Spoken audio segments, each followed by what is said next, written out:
वर्ली के सागर दर्शन housing society के लोगों ने एसआरए सीईओ के अधिकारी पर गंभीर आरोप लगाया है। लोगों ने कहा कि एसआरए के सीईओ महेंद्र कल्याणकर ने अपने पद का गलत इस्तेमाल करते हुए 250 परिवार को बेघर होने की कगार पर ला रखा है। इस रिपोर्ट में देखिए लोगों ने क्या कहा। आणि आता जेव्हा आम्ही त्यांना आमचं जे चौकोन आहे जे झालं आहे म्हणून पुढच्या परमिशनसाठी आम्ही त्यांना जेव्हा अप्लाय केलं त्याच्या दुसऱ्याच दिवशी त्यांना स्थगित करा अशी त्यांना नोटीस आली आहे।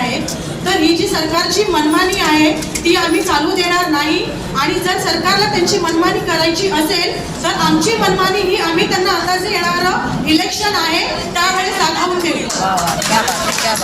महेंद्र कल्याणकर हे नक्की लोकांचं जनतेचं कल्याण करतायत की अधोगती करतायत हाच प्रश्न आम्हाला त्यांना विचारायचा आहे। आणि हे जर उद्या आम्हाला एडिटला भेटले नाही 24 तारखेला तर आम्ही त्यांना पुढे त्यांच्या घरापर्यंत जाऊन आणि त्यांचा पूर्ण पाठपुरावा घेऊन आणि आकाशजी गुप्ता साहेबांचं हे आमचं काम रखडलेलं आहे जनतेचं आदर्श नगरचे ते आम्हाला लवकरात लवकर चालू व्हावी ही इच्छा आहे की प्लीज पत्रकार परिषदेत त्यांच्यापर्यंत हे पोहोचवा हीच विनंती तुम्हा सगळ्यांना।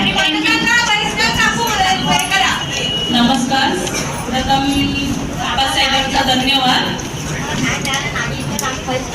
पहिली गोष्ट सरांनी जी आम्हाला साथ दिली आहे असा कुठलाही बिल्डर आम्हाला कधी साथ नाही दिली। आज कुठला बिल्डर गल्ली गुल्लीतून जातोय आमचे सर नुसते आमच्या पाठून धावत आहेत नेहमी कोण आजारी आहे कोण काय नाही सर्व ते पाहत आहेत। घर कोणाचा वाढलाय काय केलंय आज आमच्या इथे अमर संदेश मध्ये एक सचिन कोटल म्हणून त्यांचं घर पडलं होतं त्या साहेबांचं काही हे नसताना पण त्यांनी बांधून दिलं। अशा साहेबांना जर तुम्ही बाहेर काढता पिछले 30 साल से हमारी ये योजना बुरी तरह से फंस गई थी। प्रमुख कारण जो भी कारण थे उसके वजह से हमारी योजना सफल ना हो पाई।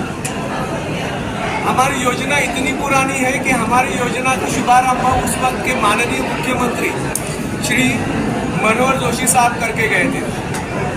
उसके बाद से CRZ जब से लागू हो गया तब से लेके आज तक ये योजना पूरी नहीं हो पाई। बीच में हमारे पास में 2 विकासक चेंज भी हुए जिसको म्हाडा ने 13(2) का नोटिस देके निकाला था। तो इससे आपको एक समझ में आया होगा कि 13(2) का नोटिस अगर डेवलपर काम नहीं करता है तो लगाया जाता है। उसके लिए हमारे तरफ से मतलब झोपड़पट्टी वासियों के तरफ से अगर आगाज किया जाए तो ही म्हाडा का सीईओ उसकी दखल लेता है और उसके बाद में उसकी हियरिंग होती है और उसके बाद में वो डेवलपर को साइडलाइन किया जाता है। अब ये हमारी योजना पिछले 2 साल से बहुत अच्छी तरह से कार्यान्वित हुई थी जिसके लिए हम लोग शुक्रगुजार हैं सरकार ग्रुप के श्री आकाश जी गुप्ता साहब के। उन्होंने हम लोगों की वेदनाएं समझी और उसके अनुरूप हम लोगों को बहुत अच्छी तरह से सपोर्ट किया। पिछले 2 सालों में उन्होंने जो ज़रूरत की परमिशंस थी वो पूरी लाकर बराबर यही दिसंबर में एक्चुअल साइट पे काम चालू कर दिया। पिछले 10 महीनों में उन्होंने एक रिकॉर्ड ब्रेक स्पीड बोल सकता हूँ उस हिसाब से काम किया। 10 महीनों में पूरा नीचे का पाइलिंग का माइक्रो पाइलिंग का काम पूरा करते हुए राफ्ट भरकर उसके ऊपर का फाउंडेशन रखकर रिटेनिंग वॉल का काम कंप्लीट कर ऊपर की टॉप की स्लैब कंप्लीट करके उन्होंने पूरा प्लिंथ तक का काम कंप्लीट किया। 10 महीनों में इतना काम कंप्लीट करना बहुत बड़ी उपलब्धि है और उससे भी ज़्यादा हम लोग इसलिए शुक्रगुजार हैं इस पूरी कार्य प्रणाली में उन्होंने कहीं पे भी क्वालिटी में कॉम्प्रोमाइज़ नहीं किया।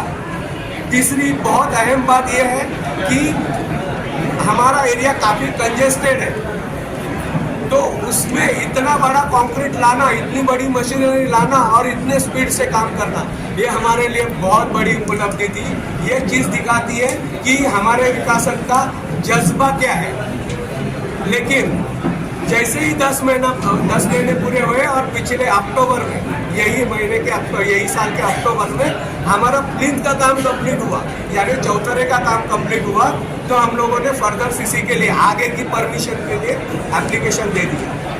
लेकिन ये आप देख सकते हैं कि हमारे ये 2024 का काम और अभी आज की स्थिति का काम, ये इसके फोटोग्राफ्स है, इसके एविडेंसेस हमारे पास में है। लेकिन 2 महीना पहले जब हम लोगों ने प्लीज चेकिंग का कंप्लीशन सर्टिफिकेट अप्लाई किया और उसके आगे की परमिशन के लिए हम लोगों ने अप्लाई किया, तभी से लेकर आज तक हम लोगों को परमिशन देने के लिए काफ़ी दिरंगाई की जा रही है, पहले मुद्दा। लेकिन उससे भी बहुत बड़ी भयानक बात यह है, बहुत ही बड़ी भयानक बात है कि एक बहुत बड़ा षड्यंत्र रचा जा रहा है, जो कि हमारे विकासक को, जिसने बहुत इतना अच्छा काम किया, उसको हमारे प्रोजेक्ट से दखल अंदाज किया जा रहा है, उसको हमारे प्रोजेक्ट से बाहर किया जा रहा है। ये प्रोजेक्ट बाहर करने के लिए पिछले महीने में हम लोगों को 13(2) का नोटिस मिला हमारे विकासक को, और हमें भी मिला। 13(2) का नोटिस देने के लिए हम लोगों की तरफ से कंप्लेंट, हमने तो कोई कंप्लेंट की नहीं, न हमारे किसी सदस्य ने कंप्लेंट की, लेकिन उसके बावजूद भी 13(2) का नोटिस की अमल करना बहुत गलत बात थी और अपने अधिकारों का दुरुपयोग करना था। नोटिस को हम लोगों ने 2 बार आंसर देना चाहा, दोनों बार हम लोग हियरिंग के लिए गए, लेकिन दोनों बार हमारी सुनवाई नहीं हो सकी। हम लोग पूरा दिन उधर हम लोगों ने वेट किया, लेकिन सीओ साहब उपलब्ध नहीं हो सके। तो कल्याण उसके बाद भी, मतलब आज भी हम लोगों की वापस 24 तारीख को हियरिंग है, जिसके लिए हम लोगों को दोबारा बुलाया गया है। और हम लोग इस सभा में इस वक्त हम लोग पूरे रहीवासियों को इन्वॉल्व करना चाहते हैं, ना कि सिर्फ कमेटी। तो उसके लिए हम लोग जाने वाले हैं, लेकिन ये पिछले 2 महीने से जो चीज़ों का जो विलम्ब हो गया, तो उसकी वजह से हमें और हमारे विकासक को बहुत बड़ा लॉस सहने वाला है।